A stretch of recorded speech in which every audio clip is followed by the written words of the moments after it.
Just as I was about to retrieve my handbag that I had accidentally left behind, the restaurant manager suddenly grabbed my arm, locked the door to his office, and whispered with a pale face, "Please brace yourself, ma'am. Don't scream and don't faint after watching this CCTV footage." What my husband did in that video made my legs give out instantly, and I collapsed to my knees on the floor. But before the story begins, please write in the comments where you're watching this story from. Don't forget to like and subscribe so this channel can continue to grow and bring you even more captivating stories. That night, the atmosphere inside the five-star restaurant located in the heart of the city felt warm and delightful. Crystal chandeliers cast a golden glow that reflected beautifully off porcelain plates and neatly arranged glassware. At one round table tucked away in a fairly private corner of the room sat 4 people who looked like the happiest family in the world. Laughter rang out now and then, gently breaking the silence of the soft classical music playing in the background. Lila sat beside her husband Aaron. The woman, wearing a pastel-colored dress and a delicate shawl, looked graceful yet modest. Her beautiful face radiated happiness, though faint traces of fatigue could be seen beneath her eyes. Tonight was special. They were celebrating Lila and Aaron's 3rd wedding anniversary. It was also a small Thanksgiving celebration for Lila's improving health after a month of suffering from severe headaches. Across sat Mrs. Emma, Aaron's mother, and a young woman named Eliza, whom Aaron introduced as his adoptive sister since childhood. Mrs. Emma smiled broadly as she looked at her daughter-in-law with what seemed to be genuine affection. The middle-aged woman wore her finest outfit, a traditional-style suit, paired with rather eye-catching gold jewelry around her wrist. Eliza, seated beside Mrs. Emma, also appeared cheerful. From time to time, she politely poured warm tea into Lila's cup, her demeanor attentive and respectful. Aaron, the handsome, seemingly devout husband, never stopped showing care towards Lila. He cut the chicken on her plate into small pieces so she could eat more comfortably. Every one of his movements radiated deep affection, enough to make anyone watching feel envious. Lila felt like the luckiest woman in the world. She had inherited a major corporation from her late father, and now she had a husband who was not only devoted, but loved her sincerely, not for her wealth. Aaron gently brushed the back of Lila's hand and asked softly, "Is the food good?" Lila nodded enthusiastically with a sweet smile.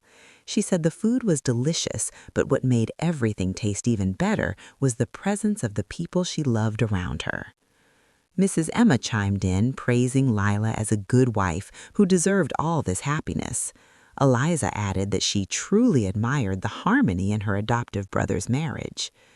Time passed without anyone noticing, and soon the dinner came to an end. The waiter cleared the table, and Aaron immediately took out his debit card to pay the bill, not allowing Lila to reach for her purse even once. He always insisted that as the head of the family, he should cover the expenses. Everyone knew Aaron's wealth was nowhere near Lila's, but it was precisely this sense of responsibility that made Lila love him even more. After the payment was complete, the 4 of them walked toward the parking area. The night wind blew briskly. Aaron quickly removed his suit jacket and draped it over Lila's shoulders to keep her warm. Mrs. Emma and Eliza walked ahead, holding hands and chuckling softly as they talked about something. When they reached the family's black sedan, Aaron opened the door for Lila like a gentleman escorting a princess. The car drove away from the restaurant, laughter still filling the cabin. However, about 15 minutes into the drive, just before entering the highway, Lila suddenly froze. Her hands searched her side and the passenger seat. Her cheerful expression turned into panic. She realized her leather handbag was missing. The bag contained her phone, wallet, and several important identification documents she always carried with her. Lila told Aaron anxiously that she had left her bag behind. Aaron calmly pulled the car over to the side of the road and reassured her, offering to turn back. but Lila glanced at the dashboard clock and then looked toward the back seat. Mrs. Emma already looked exhausted and sleepy. Lila felt guilty about making her mother-in-law stay out late just because of her own carelessness. In the end, she decided to return to the restaurant alone using a ride-hailing service. She asked Aaron to continue taking Mrs. Emma and Eliza home first, then either come pick her up later or wait at their house. Aaron initially refused, insisting on accompanying her, but Lila convinced him she would be fine. She reasoned that the restaurant was safe and she would only need a moment to retrieve her bag. Reluctantly, Aaron agreed. He ordered a car for Lila and waited until it arrived before letting her go. Inside the car headed back to the restaurant, Lila reflected. She felt foolish for being so careless, but at the same time she smiled to herself, remembering how attentive Aaron was. She felt grateful to have a husband who respected and honored his mother so deeply. Lila imagined their beautiful future together. Perhaps soon they would be blessed with a child to complete their happiness. The car stopped right in front of the restaurant lobby. The place was much quieter than before. Several lights near the entrance had already been turned off as closing time approached. Lila hurried inside, hoping her bag was still where she had left it and hadn't been moved by the cleaning staff. She walked toward the corner table where they had dined earlier. But just as she stepped past the main entrance, a middle-aged man in a neat suit suddenly approached her. It was Mr. Harris, the restaurant manager who had greeted them earlier that evening. This time, however, his expression was completely different. There was no warm smile or welcoming greeting. His face was tense, pale, and filled with grave seriousness. Cold sweat glistened at his temples. Mr. Harris stood directly in Lila's path, blocking her way. Before she could ask anything, he politely but firmly grabbed her arm as if preventing her from running or collapsing. In a low, trembling voice, Mr. Harris apologized for his rudeness. He insisted, however, that there was something extremely urgent she needed to see immediately. Lila tried to pull away, asking where her bag was, but Mr. Harris did not answer. Instead, he guided her toward a door beside the reception desk labeled Manager's Office. Fear crept into Lila's chest. She wondered if there had been a robbery or some other terrible incident. Yet the sharp intensity in Mr. Harris's eyes compelled her to follow. Inside the modest office, several monitors lined the wall, displaying CCTV footage from different areas of the restaurant.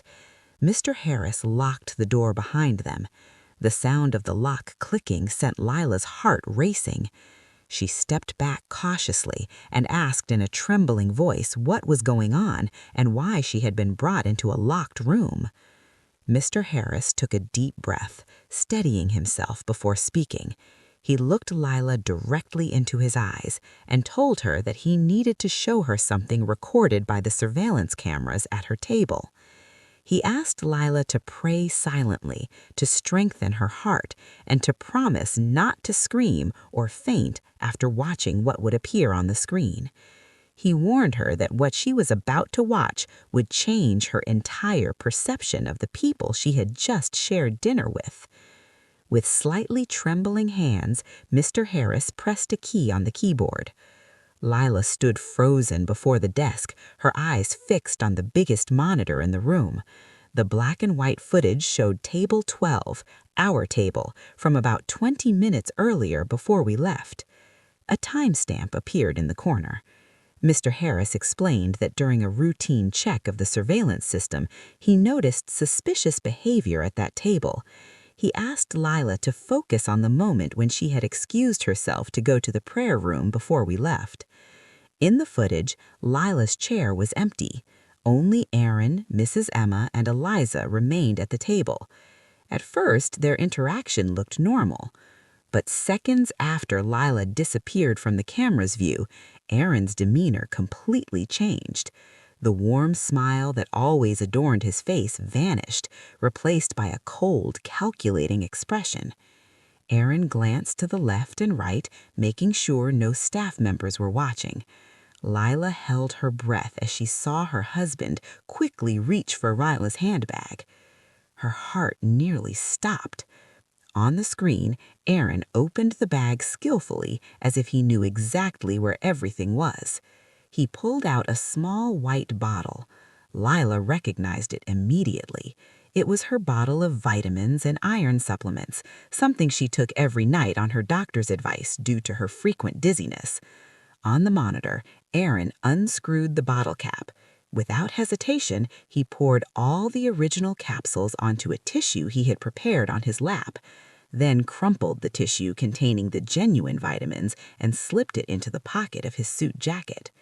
Once the bottle was empty, Aaron reached into his pants pocket and pulled out a small plastic bag containing pills that looked almost identical in shape and color to Lila's vitamins. With movements that were swift, precise, and disturbingly practiced, Aaron poured the unfamiliar pills into Lila's vitamin bottle. He screwed the cap back on, gently shook the bottle to make it look natural, then placed it back inside Lila's handbag in exactly the same position as before. The entire process took less than a minute. Lila clamped her hand over her mouth, holding back a scream that threatened to escape. Her tears pooled in her eyes, but she forced herself to keep watching. What happened next was even more devastating. Lila saw Mrs. Emma, the woman she had loved and respected like her own mother, watching everything Aaron did.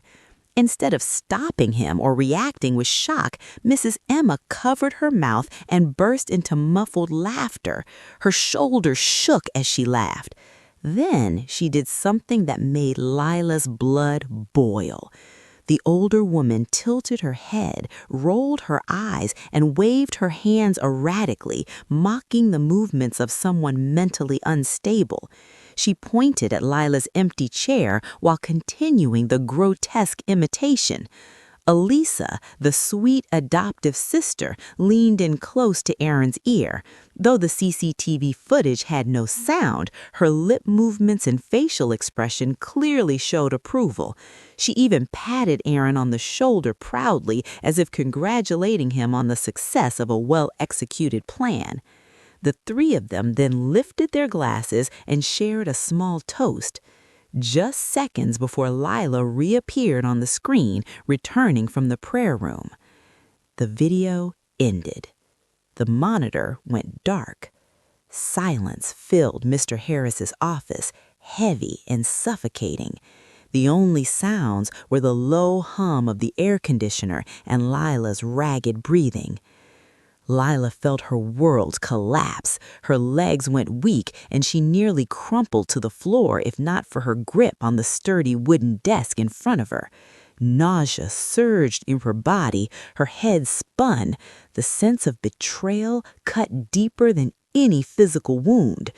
The husband, mother-in-law, and sister-in-law she had supported and loved were nothing but wolves in sheep's clothing. Mr. Harris quickly pulled out a chair and urged Lila to sit. Then he took a small bottle from his desk drawer and placed it in front of her. It was Lila's original vitamin bottle. Mr. Harris explained that after Lila's family had left the restaurant, he immediately instructed his staff to search the trash bins in the men's restroom. He had seen Aaron enter the restroom shortly before leaving. Inside one of the bins, they found a crumpled tissue containing Lila's genuine vitamins. Mr. Harris then spoke in a grave tone. He explained that before becoming a restaurant manager, he had studied pharmacy. The pills Aaron placed into Lila's bottle were not fast-acting lethal poison. They were illegal psychotropic drugs, powerful substances with severe side effects when taken regularly by a healthy person. The effects included visual and auditory hallucinations, extreme anxiety, paranoia, confusion, and eventually a complete loss of grip on reality. Mr. Harris emphasized that their goal was not to kill Lila. It was to make her appear insane. The headaches and dizziness Lila had experienced over the past month were most likely early effects of the drug, possibly mixed into her food or drinks at home. Lila sat in stunned silence as the information sank in. Fragments of strange incidents from the past few weeks suddenly aligned in her mind. The whispering voices she heard at night, the shadows she thought she saw in the corners of her room, the frequent memory lapses, none of it was illness.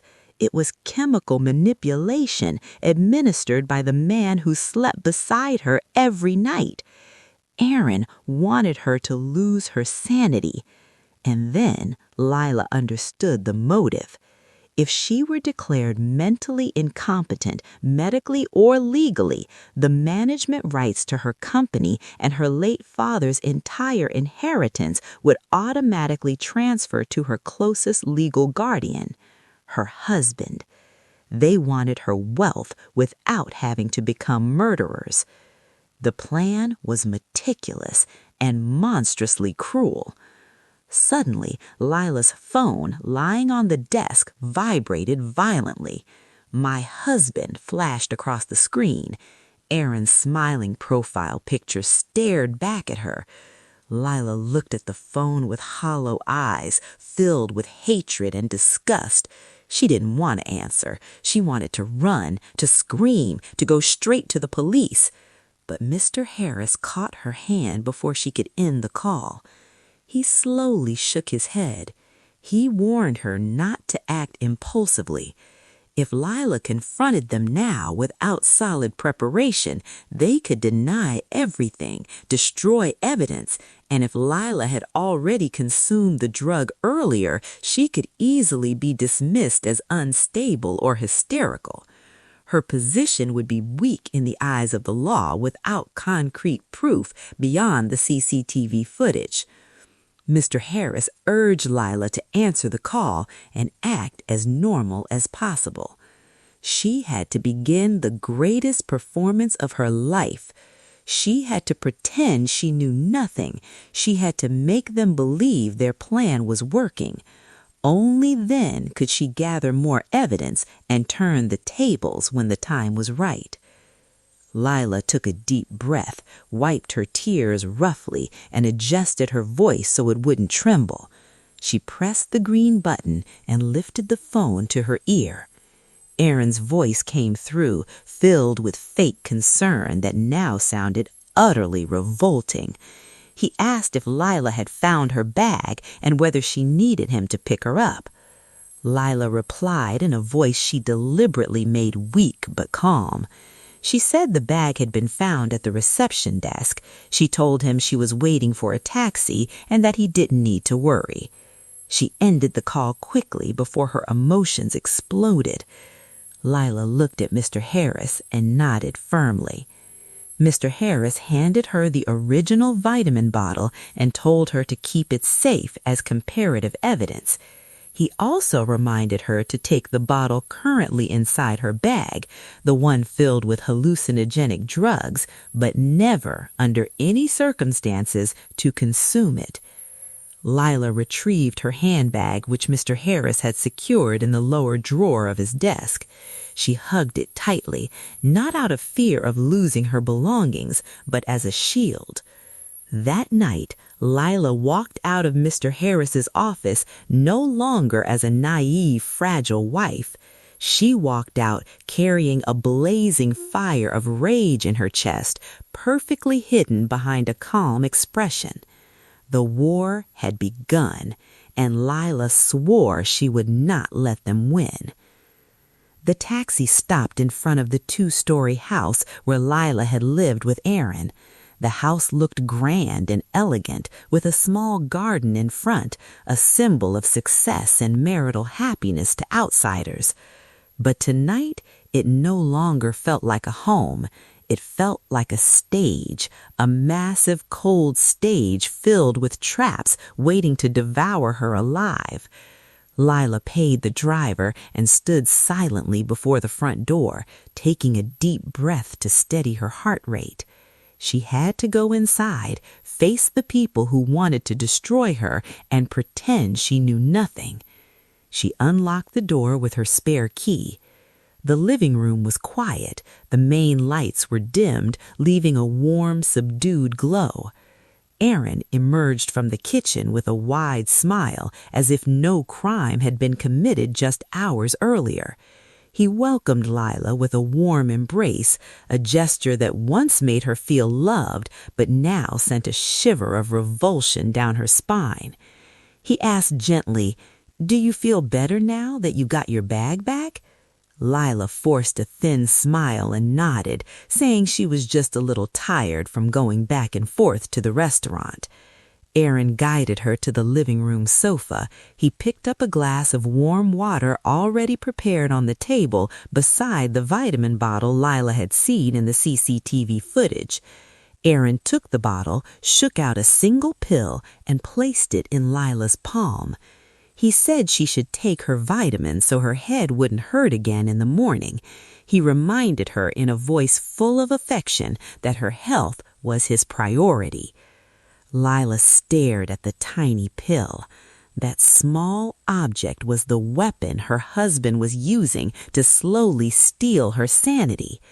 She lifted the glass to her lips. With a swift and careful movement, she placed the pill into her mouth, but did not swallow it. She hid it under her tongue, then drank a large amount of water to convince Aaron she had taken it. Aaron watched closely, ensuring his wife had consumed the poison. Every night, just as she began to drift into sleep, Lila would hear soft whispering voices calling her name. Sometimes it sounded like a baby crying, other times like incoherent murmurs with no clear source. Those sounds jolted her awake in cold sweats, filled with fear. They were exactly what Aaron and Mrs. Emma used to reinforce their claims that Lila was under extreme stress or even being disturbed by something supernatural. Tonight, Lila was determined to find the source of those voices. She turned on her phone's flashlight and carefully examined every corner of the bedroom. She checked under the bed, inside the wardrobe, and even the ventilation gaps. Nothing. Then her eyes landed on a large calligraphy painting hanging on the wall directly opposite the bed. The painting had been a gift from Mrs. Emma 2 months earlier. Lila stepped closer. With great care, she lifted the heavy frame off the wall. Her wild suspicion turned out to be true.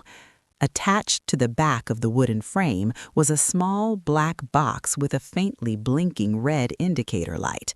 A mini wireless speaker. It had been firmly glued in place and expertly concealed. Lila's blood boiled. So the so-called supernatural whispers that had haunted her nights were not the product of a broken mind, but recorded sounds deliberately played by her own husband. Aaron had been activating the device during Lila's sleeping hours to disrupt her sleep patterns and create the illusion of auditory hallucinations. Aaron photographed the device as evidence, then carefully returned the painting to its original position so Aaron wouldn't suspect a thing. But her curiosity was not yet satisfied. She heard faint voices coming from downstairs.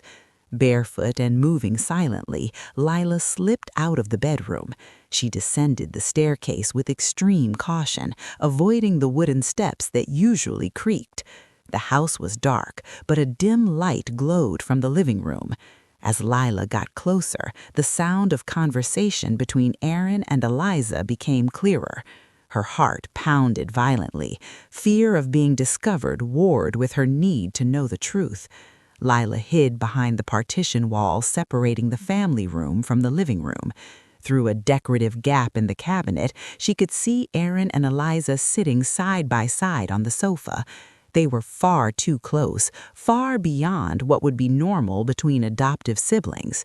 Eliza's head rested affectionately on Aaron's shoulder, while Aaron stroked her hair. The sight made Lila feel nauseous. This betrayal ran far deeper and dirtier than she had imagined. They weren't just conspiring over money. They were lovers. Aaron chuckled softly and said Lila had already taken tonight's dose. He added that by tomorrow, during the company's board meeting, the effects would peak, especially if Lila took the morning dose as well. With confidence, Aaron said Lila surely would humiliate herself in front of the shareholders, making the case for institutionalizing her even stronger. Eliza responded in a sulky, affectionate tone, asked when they could stop pretending to be siblings. She complained that she was tired of acting polite in front of Lila, whom she called stupid and naive. She said she couldn't wait to become the real lady of the house and send Lila to a mental institution on the outskirts of the city. She even bragged about planning a European vacation next month using Lila's company money, once Aaron secured legal guardianship over Lila's assets. Aaron calmed Eliza down, kissed the top of her head, and promised that everything would be over in less than 24 hours. He assured Eliza Lila had no one left, her parents were gone, and she trusted them completely. Lila recorded the entire disgusting conversation using the voice recorder on her phone. Her hands trembled with barely contained rage. Tears streamed down her face, not tears of sadness, but of pure hatred. Now she knew the truth. There was not a single person in this house on her side. She was alone in a den of thieves. Yet that realization gave her a new kind of strength. Lila stopped the recording and slowly retreated back to her bedroom. She climbed into bed, pulled the blanket over herself, and stared at the dark ceiling. She would not sleep tonight. She would plan her counterattack. Tomorrow morning, the real war would begin. Morning sunlight streamed through the gaps in the curtains, waking Lila, who hadn't truly slept at all. Her eyes felt heavy, but her mind was razor sharp. She heard the sound of Aaron exiting the bathroom. This was it. Lila let out a soft groan, clutching her head as if she had woken up disoriented. She sat on the edge of the bed, deliberately swaying her body slightly. Her face wore a confused expression, her eyes unfocused and empty. Aaron hurried over, his face filled with feigned concern. He asked how she was feeling. Lila replied in a hoarse voice, complaining that her head felt extremely heavy and that she could still hear remnants of last night's whispers. Aaron hid his sinister smile and nodded sympathetically. He said it was probably because Lila was exhausted and suggested she rest at home until noon. He also reminded her not to forget the morning medication he had prepared on the bedside table. Lila nodded obediently.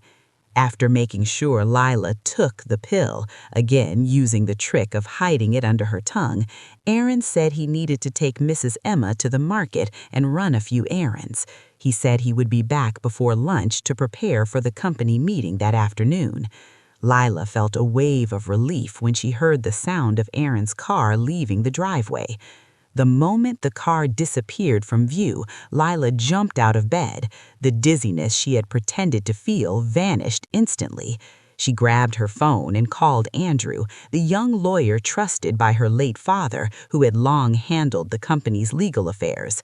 Lila spoke quickly and firmly, asking Andrew to come to her house immediately through the back entrance so he wouldn't be seen by neighbors or by Eliza, who might still be in her room. Luckily, Eliza had left as well, probably going out to celebrate their victory early. The house was empty. It was Lila's golden opportunity. Less than 30 minutes later, Andrew arrived with a worried expression. Lila immediately led him to Aaron's private study, a room that was always kept locked. Lila knew exactly where Aaron hid the spare key, inside a potted plant in the corner of the corridor. She tried it. Click. The safe opened. Andrew's breath caught when he saw what was inside. Stacked inside were documents that provided undeniable proof of Aaron's crimes. Andrew found a drafted court petition requesting legal guardianship already prepared by Aaron. The document stated that Lila suffered from a severe mental disorder and was legally incompetent, transferring full control of all movable and immovable assets, including voting rights in the company, to Aaron as her husband. There was also a forged statement from a psychiatrist claiming Lila suffered from paranoid schizophrenia. Beyond the legal documents, Lila found stacks of bank books and suspicious transaction records. Andrew examined them carefully and discovered massive fund transfers from the company's accounts into personal accounts under Mrs. Emma's and Eliza's names. The transfers were disguised as vendor payments or fictitious operational expenses. For months, Aaron had been siphoning company money little by little to fund his mother's and mistress's lavish lifestyle, jewelry, designer bags, even the down payment on a luxury apartment, all paid for with Lila's money. But the most shocking discovery lay at the very bottom. Lila found a passport belonging to Eliza. When she opened it, her hands shook. Eliza's last name was not Aaron's family name. It was a completely different name. Under marital status, it clearly read divorced. And worse, tucked inside the passport was an old photograph, a secret wedding photo. Aaron and Eliza, 5 years ago, long before Aaron married Lila. The truth hit Lila like a sledgehammer. Eliza wasn't an adoptive sister, not a distant relative, not merely a new affair. She was Aaron's former wife, smuggled into their household under the guise of family. Aaron had married Lila solely to rob her. His true love had always been Eliza. Lila felt sick realizing how foolish she had been, allowing that woman to live under the same roof for 3 years, treating her like a sister. Andrew quickly photographed all the documents as evidence and slipped several crucial originals into his work bag. Suddenly, the sound of a car engine entered the yard. Lila and Andrew froze. Aaron was home far earlier than expected. The front door opened, followed by the heavy sound of Aaron's steps climbing the stairs.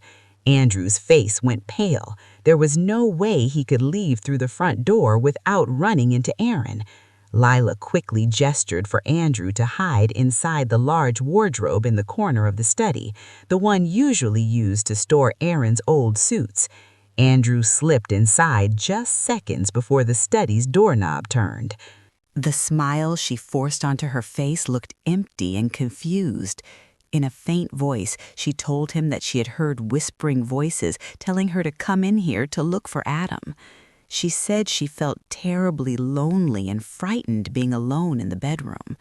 Lila played the role of a wife who was slowly losing her sanity with chilling conviction. She stepped closer to Adam and clung to his arm, whining like a small child, begging to be protected from the evil voices inside her head. The suspicion in Adam's eyes gradually faded, replaced by a horrifying sense of satisfaction. Seeing Lila so disoriented and dependent on him was proof that the drugs were working perfectly. Adam gave a crooked smile, gently stroked Lila's hair, and told her that there was no one else in the room. Then he guided her out of the study, unaware that inside the wardrobe behind him, a lawyer was hiding with evidence of his downfall. Adam spoke softly, saying Lila should get ready because later that afternoon, Margaret would bring her special food so she would have enough strength to face the company meeting. Lila merely nodded while inwardly preparing herself for the next stage of this game. The sun was already high in the sky, its heat blazing outside. Yet inside Lila's house, the atmosphere felt cold and suffocating, as if an invisible storm was swirling through the living room. After Anga, who had successfully slipped out through the back door, carrying a bag full of evidence, was gone, Lila returned to the family sofa. She steadied her breathing, trying to calm the turbulence in her chest. She knew the next act of this charade was about to begin, and she could not afford a single mistake. Her enemies were the people closest to her, people she now realized were extraordinary actors themselves. To win this battle, Lila had to become a far greater actress than any of them. At exactly noon, the sound of the front gate opening echoed through the house. A taxi stopped outside, and Margaret stepped out carrying a silver-tiered food container in her right hand and a large handbag in her left. Her face was adorned with a wide smile that looked sincere to anyone who did not know the rot in her heart. Lila watched her mother-in-law's arrival from behind the window curtain with a cold gaze. She saw Margaret pause briefly on the porch to greet the stray calico cat that Lila often fed. The cat meowed softly and rubbed against Margaret's legs, but Margaret lightly kicked the animal aside with a flash of disgust crossing her face before she put her sweet expression back on and reached for the door handle. Lila quickly returned to her place on the sofa, hugging a cushion tightly and putting on a weary expression with slightly vacant eyes. The door opened, and Margaret's bright voice immediately filled the room. She greeted Lila with an affectionate nickname that made Lila's stomach churn. Margaret walked over, set her things on the table, and sat right beside Lila. She cupped Lila's cheek with a hand that felt rough yet warm, asking how her beloved daughter-in-law was feeling today. Lila replied softly that her head still felt heavy and that the world seemed to be spinning, exactly as her husband's family had planned. Margaret nodded sympathetically, saying it was only natural for Lila to feel that way because she was ill.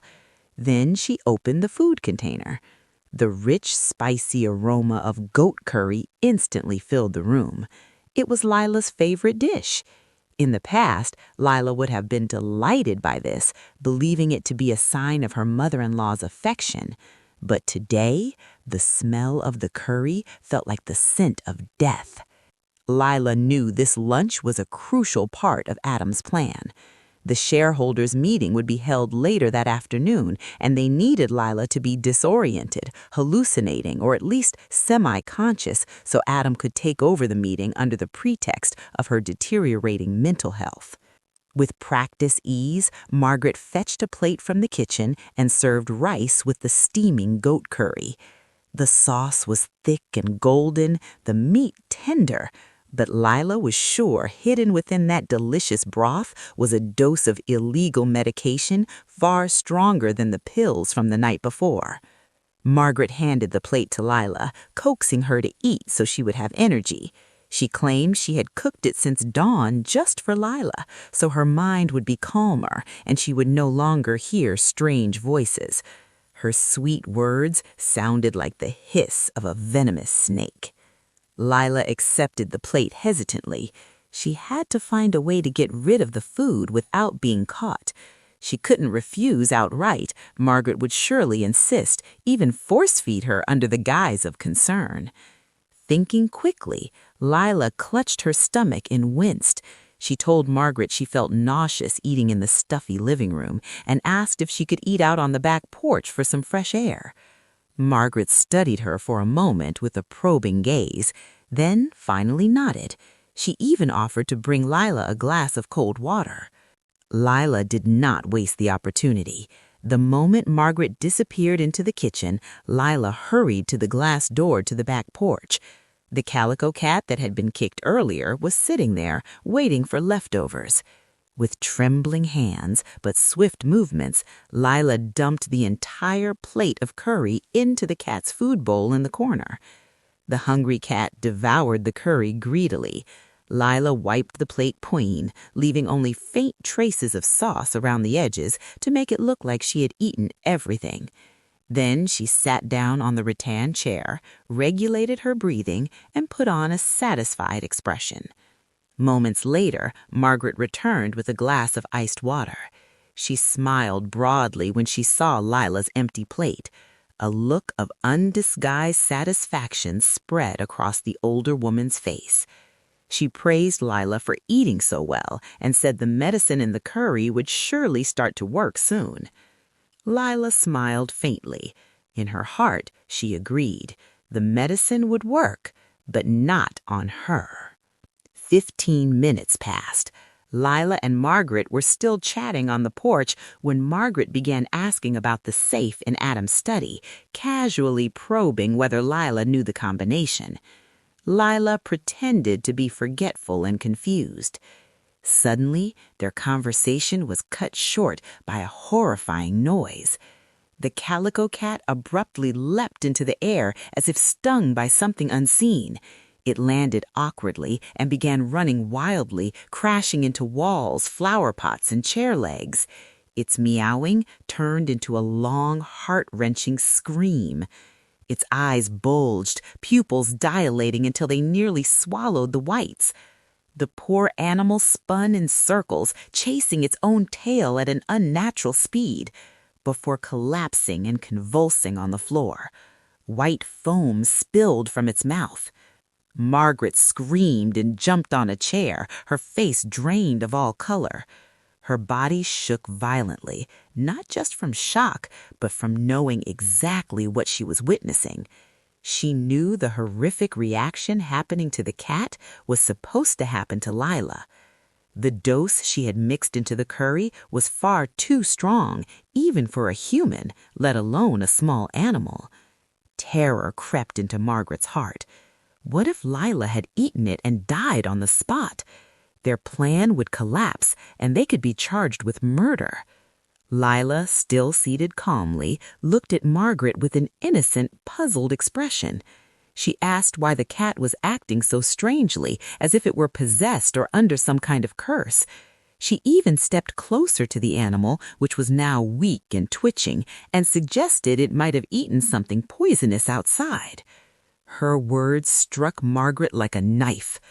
The older woman hurriedly climbed down and pulled Lila away, claiming the cat might have rabies and insisting they go back inside. Inside the house, Margaret grew increasingly restless. She kept checking the clock and stealing anxious glances at Lila, waiting for the drug to effect. But Lila appeared normal, only pretending to be drowsy and weak, not convulsing or raging like the cat.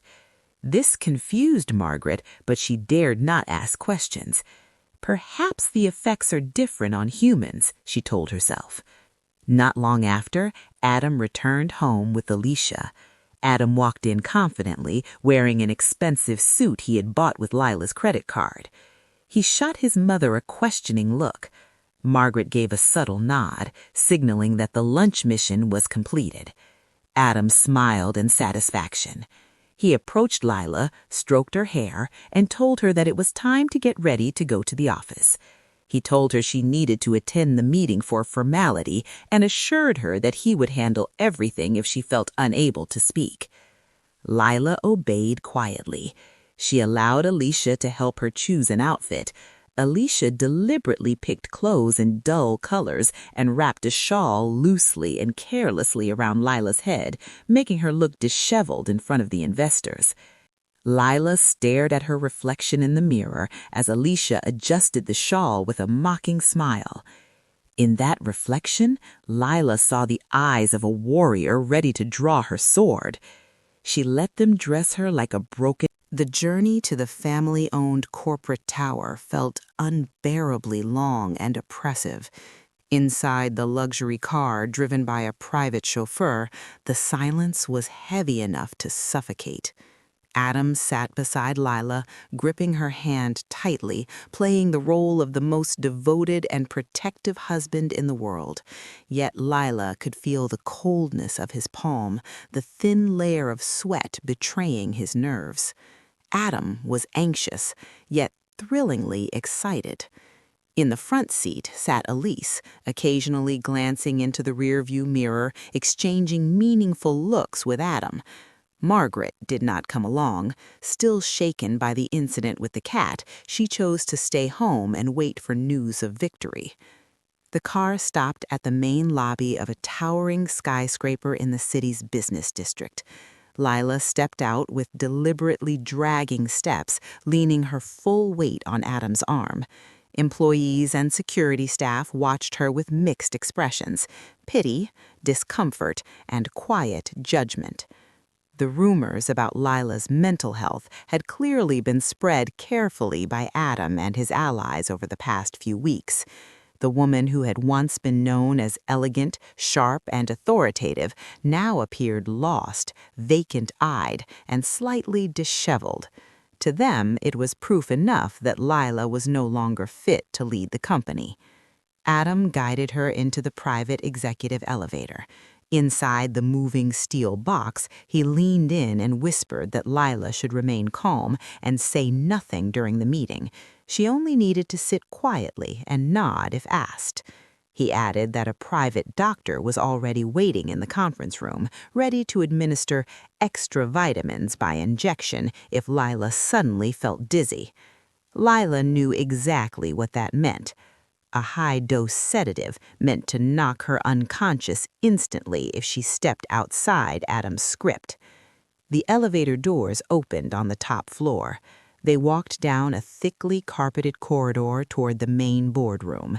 In front of the heavy double teak doors stood a man in a white coat introduced by Adam as Dr. Henry.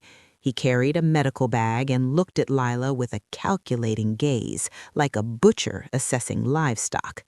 Dr. Henry nodded to Adam, signaling his readiness.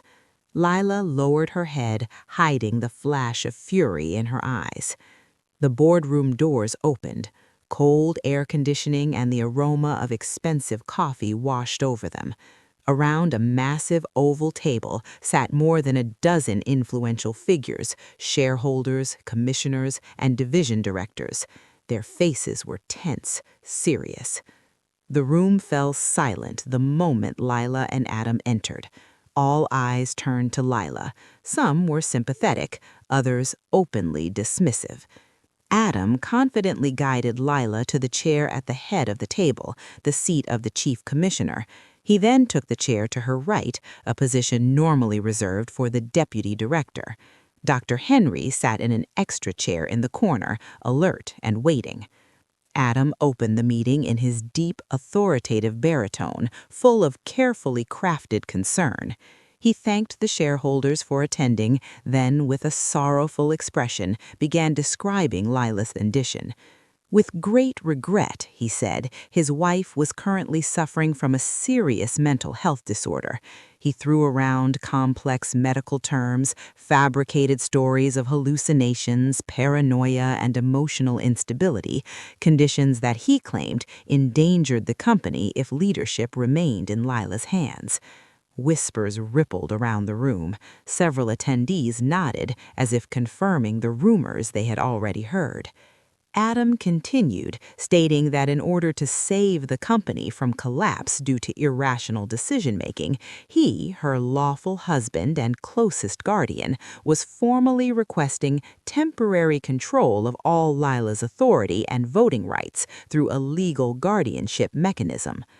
Elise, seated with the meeting secretariat, swiftly distributed copies of forged medical records and a draft power of attorney document requiring the commissioner's signatures. Adam then turned to Lila, fixing her with an intimidating stare disguised behind a gentle smile. He asked the room whether anyone objected or whether they wished to hear a few words from Lila, though he doubted she could speak coherently. One senior commissioner, long loyal to Lila's late father, raised his hand and asked that Lila be allowed to speak. Adam stiffened. His hand subtly signaled Dr. Henry in the corner to prepare. Adam brought the microphone close to Lila's mouth and whispered softly, "Just say you agree, darling, or the doctor will inject you right now." That was the moment Lila lifted her head. The vacant look vanished instantly, replaced by eyes sharp, clear, and commanding. She straightened her back, discarding the hunched posture of a sick woman. She brushed Adam's hand away, took the microphone firmly into her own grip.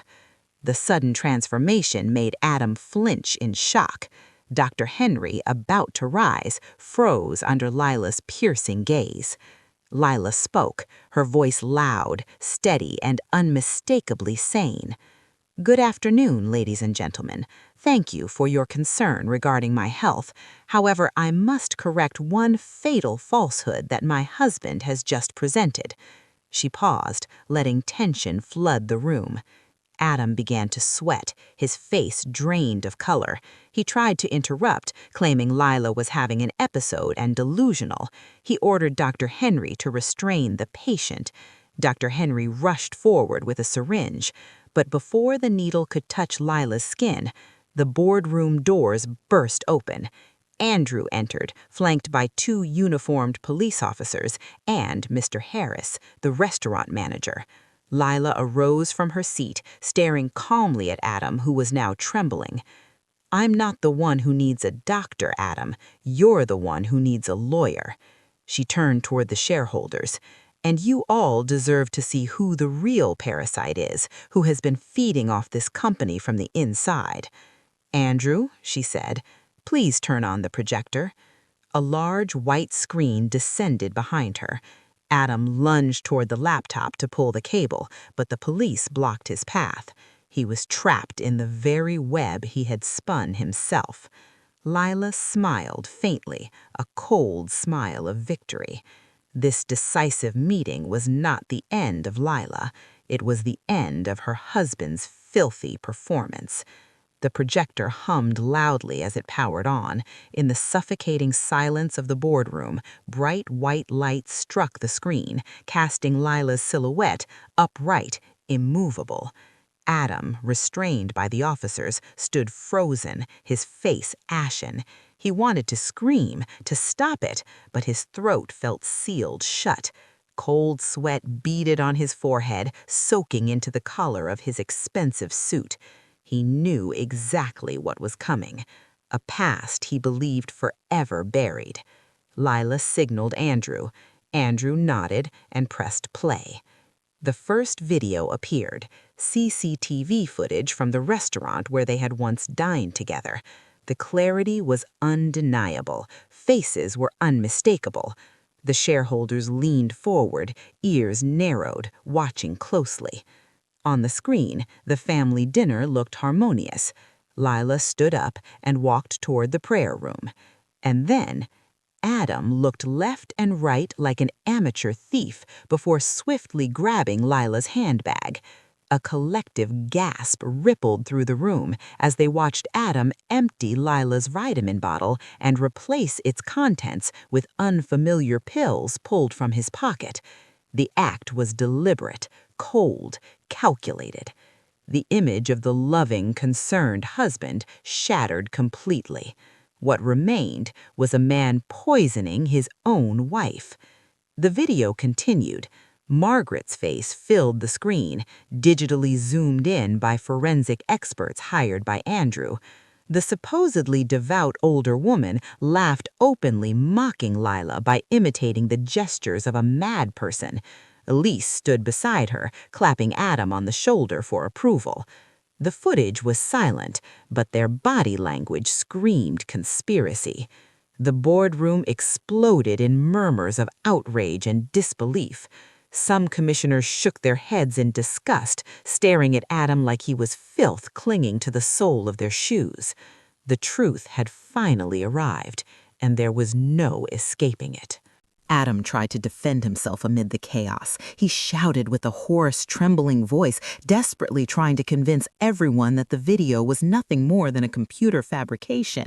He accused Lila of paying technology experts to frame him, insisting that the footage was fake, an artificial intelligence creation designed to destroy his credibility as the company's leader. But Lila gave him no time to breathe. She immediately ordered Andrew to play the second file. This time, it wasn't video. It was an audio recording. A brief crackle of static filled the room. Then a voice emerged. Adam's unmistakable voice, clear, sharp, and impossible to deny. It was a recording of a conversation between Adam and Elise in the living room the previous night, secretly captured by Lila while she hid behind the wall. Adam's voice sounded arrogant, filled with laughter, saying that Lila had already swallowed the poison and would soon lose her mind. He bragged about his plan to have Lila committed to a psychiatric hospital so he could seize full control of the company's assets. Elisa's voice followed, soft and playful. She spoke about their future, vacations in Europe, and their official marriage after Lila was removed from the picture. Their cruel words echoed through every corner of the boardroom, bouncing off the polished wooden walls, stabbing the ears of everyone who heard them. Their confession came straight from their own mouths, shattering Adam's claims of digital manipulation. No technology could replicate the tone of hatred and greed with such precision. Elise, seated in the back row, turned pale as paper. She lowered her head, hiding her face behind her long hair, wishing she could disappear, but the sharp stares of the board members stripped her bare. Then Lila stepped forward, standing directly in front of the screen that still displayed Adam's frozen face from the CCTV footage. She spoke calmly, but every word carried weight. She explained that the pills her husband had slipped to her were dangerous psychotropic substances designed to damage the nervous system and trigger permanent hallucinations if taken continuously. She presented the laboratory results she had received that very morning, proving that the pills she had secretly secured from her bag contained the substance. She also showed her own blood test results, completely clean, proving that she had not taken the drug and was in perfect health. Before the shock could settle, Andrew displayed the next slide, financial data. Rows of numbers and graphs filled the screen, evidence of hundreds of thousands of dollars transferred from company accounts into the personal accounts of Margaret and Elise. Luxurious jewelry, designer handbags, a new car, and a down payment on an apartment, all purchased with company money embezzled by Adam using Lila's forged signature. The final document appeared, photos of Elise's passport and images from their secret religious marriage. Adam's greatest secret was exposed. The man who claimed to have married Lila for love already had another wife and had been using Lila as a cash cow to finance his hidden family. Adam felt his world collapse in an instant. His legs gave out, unable to support his weight. He slumped back into his chair, staring blankly ahead. 3 years of carefully crafted plans were reduced to rubble in less than 15 minutes. He scanned the room, searching for an escape. There was none. The doors were guarded by police. He turned towards Dr. Henry, hoping for help, but the paid doctor had already been detained by security while trying to slip out through a side exit. Adam was alone, completely alone in a sea of judgment. A senior commissioner stood up and slammed his hand on the table, his finger trembling as he pointed at Adam, his voice shaking with rage. He condemned Adam as a traitor and master con artist, declared a vote of no confidence, and demanded Adam's immediate arrest and prosecution to the fullest extent of the law. The meeting turned into a public tribunal. Shouts of anger were hurled at Adam and Elise. Elise broke down into hysterical sobs, screaming that she was only following Adam's orders, that she knew nothing. She tried to save herself by sacrificing her husband. The scene was both pitiful and deeply satisfying to Lila. She watched the chaos without expression. There was no sense of triumph, only profound relief. The crushing weight on her shoulders had finally been lifted. She looked at Adam, now small and pathetic. The man she once revered as the pillar of her family was nothing more than a criminal caught red-handed. Lila walked slowly towards the table where Adam sat. The police stepped aside. She stood tall before him as he slumped in his chair. Adam looked up into Lila's eyes, hoping to find a trace of love or mercy he could exploit. He reached for her hand, begging forgiveness in a raspy voice. He claimed he had made a mistake, that he acted under pressure from his mother, that he truly loved Lila. Lila slapped his hand away in disgust. She would not be fooled again. Adam's performance was over. The curtain had been forcibly torn down.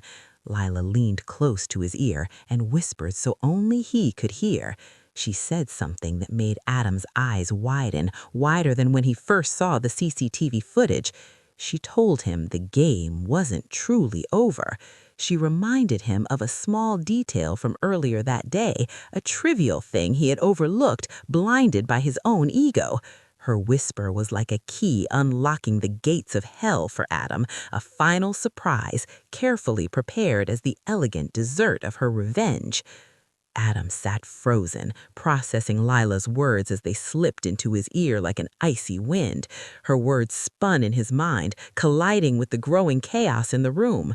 Lila had mentioned the bottle of mineral water he drank in the car on the way to the office, the bottle Adam thought was sealed and safe, the one he drained completely out of nerves and thirst before his big presentation.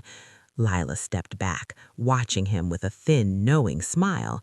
She spoke again, loud enough for Andrew and the nearby officers to hear, yet still intimate and terrifying for Adam. As a devoted wife, she said, she couldn't bear to see her husband exhausted and dehydrated, so before leaving that morning, she had prepared special vitamins in his drinking water, the very same ones Adam had prepared for her the night before. The only difference, she had been far more generous with the dosage. After all, he needed extra energy to face his day of judgment. Adam felt his heart stop. His hand flew to his throat as if he could force the water back out of his body. He remembered the bitterness, faint but there. He had dismissed it as toothpaste residue or nerves. That bitterness was the taste of his destruction. The psychotropic drug was already coursing through his bloodstream, waiting for the perfect moment to shatter his sanity. The room suddenly felt unbearably hot. The air conditioning burned his skin. He yanked at his tie, gasping for breath. His vision blurred. Faces around him began to warp. Lila's calm, beautiful face stretched unnaturally. Her eyes grew large, glowing red, as if she had transformed into a towering, terrifying figure. Adam rubbed his eyes, desperate for clarity. It only got worse.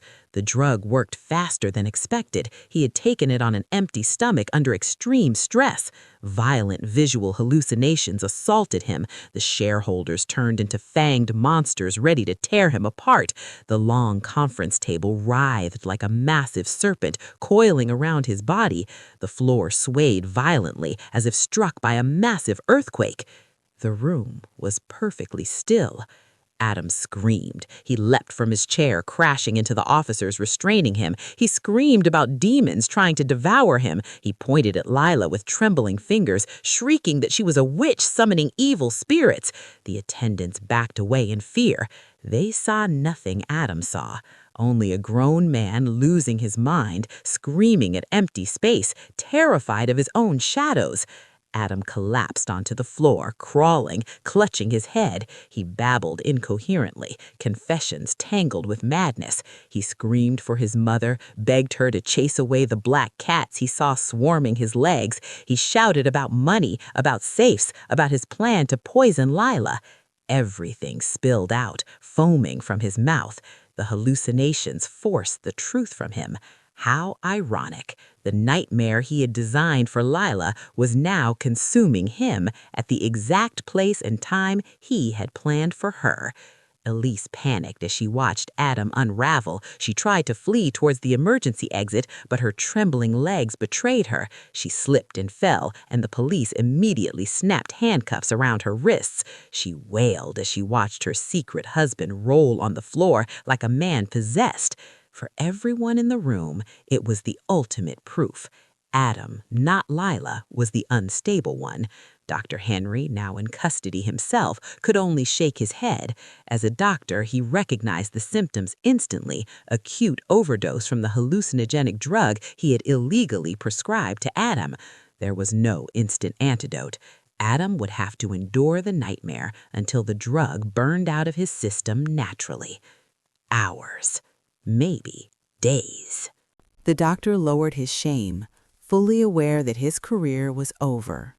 Layla stood motionless amid the chaos, like a stone pillar in the middle of a storm. She looked at Adam with an expression that was hard to decipher. There was pity there, but it was buried beneath layers of deep hurt that Adam himself had carved into her heart. She watched as her husband crawled toward her feet, not to apologize, but because in his fractured mind he believed her legs were pillars where he could hide from the monsters haunting his hallucinations. Adam clutched Lila's legs and cried like a helpless child. Mucus and tears soaked the fabric of her long dress. Lila did not move. She let Adam feel just how low he had fallen. Andrew signaled the police to secure Adam immediately before he hurt himself or anyone else. 3 officers stepped forward and struggled to restrain Adam as he thrashed violently. He kicked and punched blindly, screaming that they were demons sent to drag him into hell. It took considerable effort to finally cuff his hands and force him to his feet. Adam continued to resist. His eyes bulged wildly as he stared at the ceiling. His lips muttered unfamiliar names over and over. Lila finally stepped back, removing herself from Adam's reach. She straightened her slightly rumpled clothes, then turned to the shareholders who were still frozen in shock. In a calm, authoritative voice, Lila apologized for the disruption and the drama that had unfolded. She informed them that the meeting would be postponed until the situation stabilized and assured them that the company would soon be cleansed of all criminal elements that had caused damage for so long. As Adam was dragged out of the room by the police, he turned back for one last look at Lila. Through the lens of his hallucinations, Lila appeared to glow with blinding light, like an angel of death who had just signed his final sentence.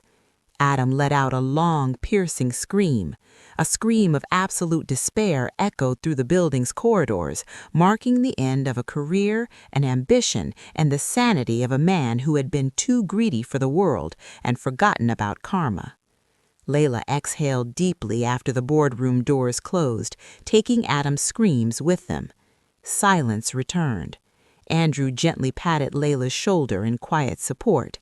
Lila gave the young lawyer a faint smile, then turned her gaze to Mr. Harris, who stood quietly in the corner. The middle-aged man nodded respectfully, wearing a proud smile, as if watching his student pass the most difficult test of life. Lila knew her physical struggle was over, but the battle to restore her heart and the company's reputation had only just begun. Still, the true poison, the toxic people, had finally been removed from her life forever.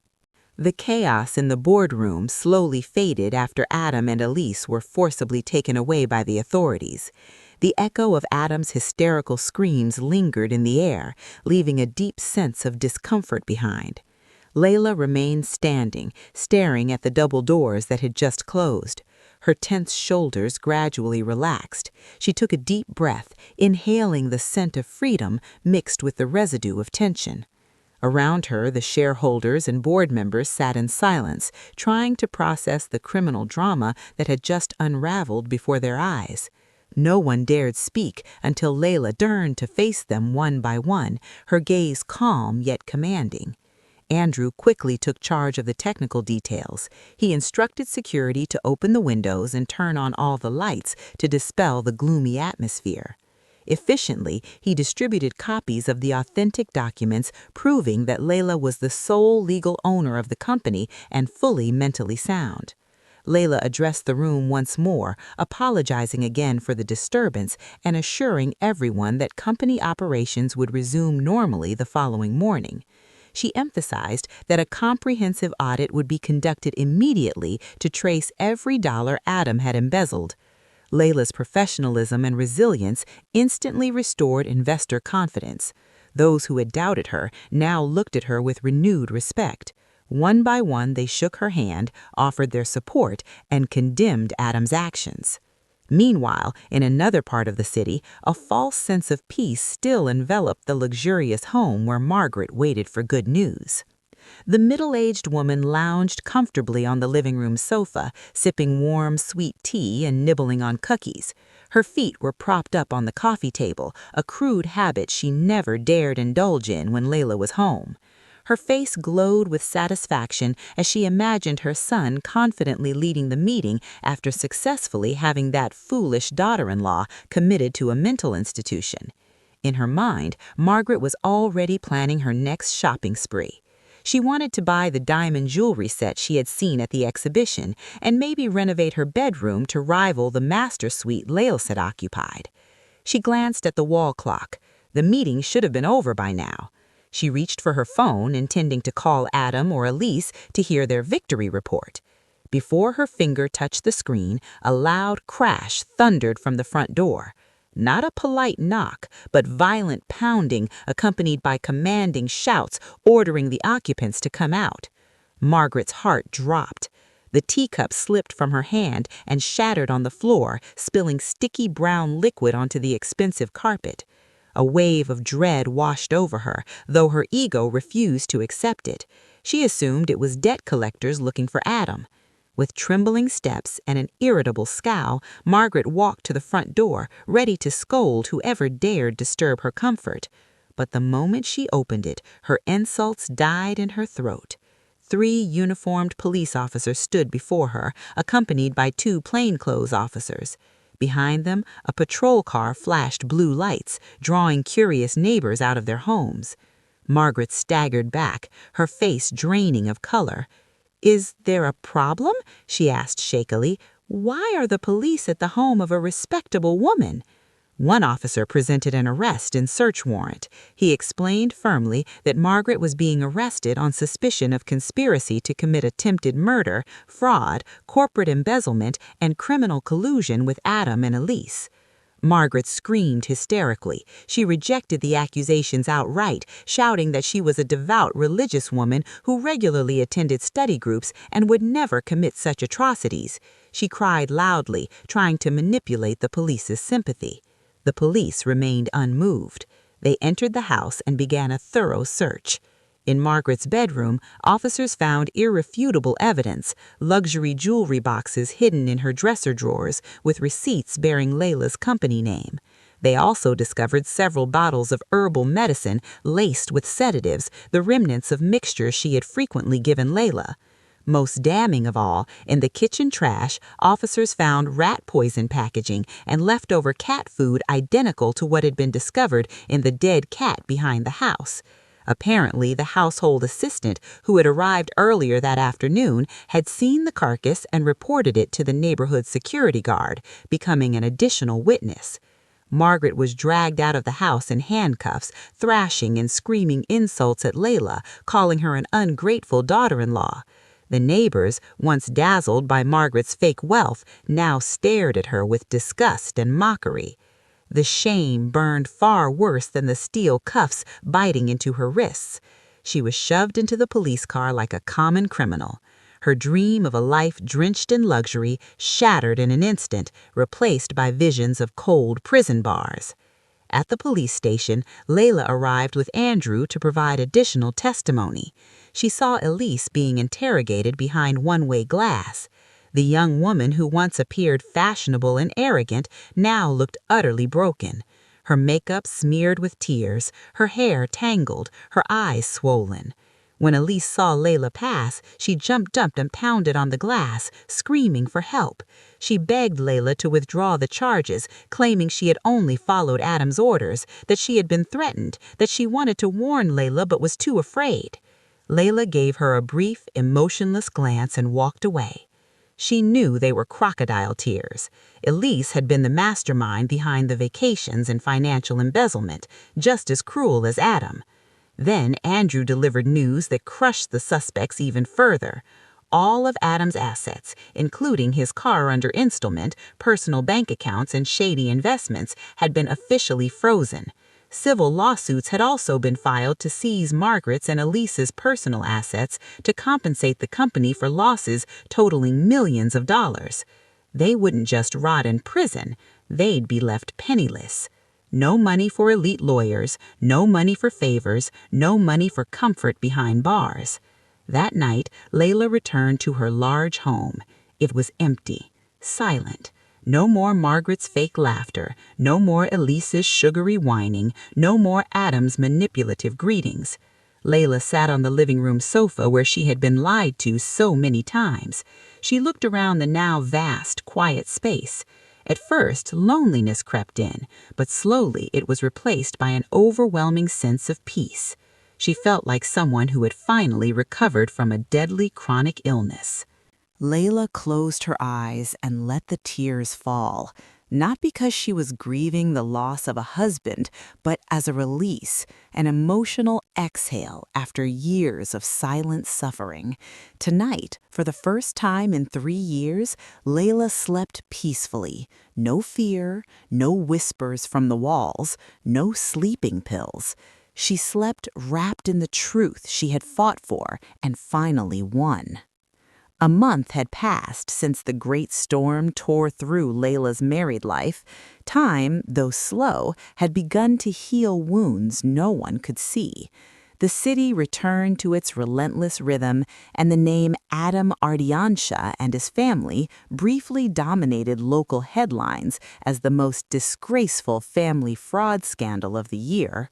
But, like all sensational news, public attention eventually drifted away, leaving the perpetrators to reap the storm they had sown, alone, in silence, far from the cameras. That morning, Layla sat in her executive chair at the office. Sunlight streamed through the floor-to-ceiling glass behind her, forming a soft halo that made her appear almost radiant. She wore an elegant navy blue business suit. Her face looked fresh, healthier than it had been a month ago. The dark circles beneath her eyes were gone, replaced by a natural glow. Layla was reading the final report submitted by Andrew. The document summarized the court rulings and the execution of asset seizures. A faint smile appeared on her lips as she read about the fate of those who had once tried to destroy her. Adam was sentenced to 12 years in prison on multiple charges: attempted premeditated murder, falsification of state documents, embezzlement, and narcotics abuse. Due to severe mental deterioration caused by an overdose of hallucinogenic drugs at the time of his arrest, Adam began his sentence in a maximum security psychiatric rehabilitation facility within the prison system. Reports from prison guards stated that he often screamed through the night, alternately calling Layla's name and his mother's, living in constant terror of the monsters born from his own mind. The man, who once obsessed over his appearance, was now emaciated, his head completely shaved, his eyes hollow and vacant. He had lost everything: his looks, his sanity, and his freedom. Elise, the adopted sister, received an 8-year sentence. She was found guilty of identity forgery, falsifying passports and marital status, and aiding Adam's crimes. In the women's prison, Elise, once spoiled and hedonistic, became an easy target for inmates who despised homebreakers and fraudsters. The latest reports said she was assigned to the prison laundry, washing other inmates' clothes by hand, those same delicate hands that once only held luxury handbags. She often cried, asking for facial cream, a ridiculous request that no one bothered to answer. Margaret's fate was no less tragic. Though her prison term was shorter, 5 years, due to her age, the social and economic punishment she endured was far more severe. Her luxury home was seized by the bank and auctioned to recover part of the money she had stolen from Layla's company. All her jewelry and luxury belongings were confiscated by the state. She was left with absolutely nothing. Andrew reported that even distant relatives refused to visit her or help her, ashamed to be associated with her name. The once status-obsessed old woman now spent her final years behind bars, alone, branded as a failed mother and a cruel mother-in-law. Layla closed the report and placed it neatly into her desk drawer. She felt no explosive sense of triumph, only a quiet, profound gratitude. Justice had been served in the most complete way possible. She stood up, reached for her handbag, the same one she had once left behind that night. This time, she held it firmly. She had an important lunch appointment, not with a business client, but with someone who had saved her life. Layla's car glided through the city streets towards the restaurant where everything began. The restaurant was busier than ever. Since Layla's case went public, the restaurant's reputation had actually soared, praised for its advanced security system and ethical management in protecting customers. Layla stepped inside with a strange sense of nostalgia. She felt no fear, no trauma. This place had witnessed her husband's betrayal, but also her rebirth. Mr. Harris, the manager, was already waiting at the same table 12. This time, it was set not for 4 people, but for 2.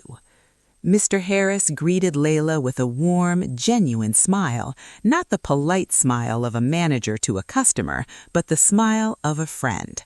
Layla returned it and shook her hand with heartfelt gratitude. They sat facing each other. On the table were special dishes prepared personally by the head chef at Mr. Harris's request. Layla began by revealing her intention.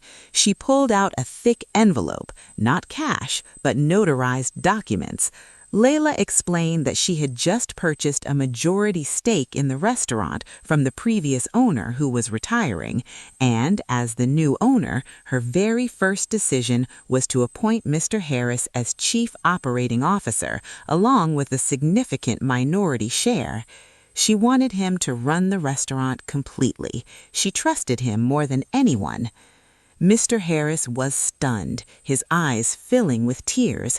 He never imagined that a simple kindness, saving a customer, would lead to something like this. At first, he politely refused, insisting it was too much, but Layla stood firm. She told him that he hadn't only saved her life from poisoned medicine, he had saved her future from the poison of life itself. Without Mr. Harris's sharp eye on the CCTV and his courage to act, Layla might have been locked away in a mental institution, truly broken by drugs. In the end, Mr. Harris accepted, deeply moved. They raised their glasses filled with fresh orange juice, clean, healthy, pure. No poison, no deception. Layla lifted her glass and said softly, "To new beginnings, and to the good people God sends at exactly the right time." Mr. Harris nodded firmly. "To Layla, the strongest woman I have ever known." Lunch passed with laughter and light conversation. Layla felt the weight on her shoulders disappear completely. When she glanced at the CCTV camera in the corner, the one that once recorded Adam's crime, Layla smiled faintly. She promised herself that from this day on she would be more careful, but she would never close her heart completely. She would move forward, lead her company, enjoy her life, and live as a fully independent woman. After lunch, Layla walked out towards her car. The afternoon breeze brushed gently against her face. She looked up at the clear blue sky. The shadows of Adam, Margaret, and Elise slowly faded from her memory, turning into dust from a past that no longer hurt. Layla got into her car, started the engine, and drove away. In the rearview mirror, she saw Mr. Harris waving goodbye. Layla smiled, turned on her favorite music, and drove towards a bright future. Alone, but not lonely, because she had finally reclaimed herself, whole and complete. And that was more than enough. Yeah.